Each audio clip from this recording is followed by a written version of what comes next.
Os ingresos da Confraría da Pobra levan en caída libre unha década, agravándose especialmente dende o ano 2023. As riadas dese ano supuxeron o comezo da perda progresiva da produtividade dos bancos, que a día de hoxe apenas albergan marisco que permita manter a viabilidade da entidade. Hoxe, esta cooperativa de persoas autónomas do mar non ten ingresos suficientes para cubrir o que custa manter a persiana levantada. A realidade é tan dura como sinxela. Os gastos asfixian os ingresos. Manter as nóminas dos nosos traballadores, o furgón para o transporte, a electricidade, o mantemento, o que son en xeral os gastos do diario desta entidade, exixe un esforzo económico moi grande que non somos capaces de superar. As vendas actuais de marisco son tan mínimas que non poden cubrir estes gastos. A caída das vendas, principal sustento económico da entidade, súmase á proliferación masiva do furtivismo.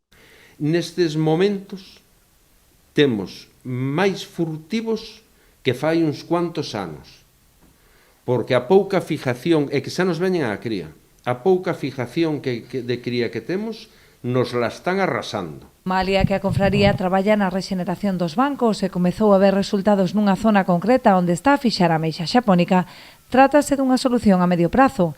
Non chegaría tempo para evitar o peche da entidade, polo que poñerán en marcha un plan de medidas urxentes que lles permitan recadar fondos para facer fronte aos gastos diarios e manter o cadro de persoal composto na actualidade por 7 traballadores, 4 deles en ERTE.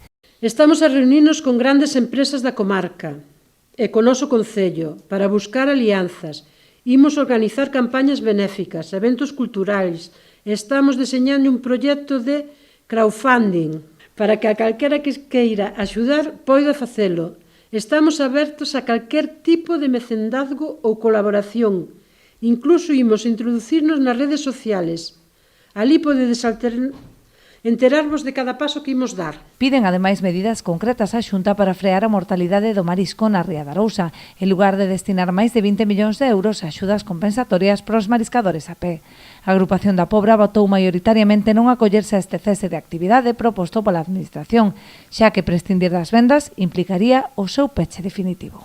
A xente é clara, conocedora do tema, entonces decideu non acollerse a ningún tipo de axuda e pedimos, por favor, que nos deixen seguir traballando, que non nos cerren os bancos, porque se nos cerran os bancos, detrás do peche vai a entidade.